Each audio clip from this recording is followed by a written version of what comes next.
આજે આપણે શિમલા મિર્ચ અને બેસનની સબ્જી બનાવીશું। તેના માટે આપણે ચણાના લોટને પેનની અંદર થોડો રોસ્ટ કરી લઈશું। આવી રીતે ગોલ્ડન બ્રાઉન થાય ત્યાં સુધી આપણે રોસ્ટ કરવાનો રહેશે।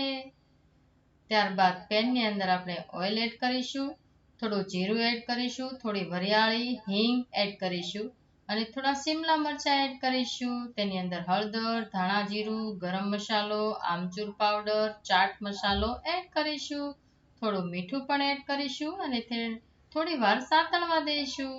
ઉપરથી થોડું લાલ મરચું પણ એડ કરી લઈશું અને બરાબર તેને મિક્સ કરી લઈશું અને ઢાંકીને તેને થોડી વાર પાકવા દઈશું।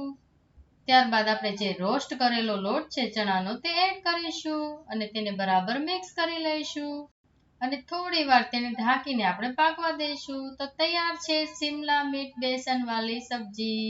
Thanks for watching, bye bye.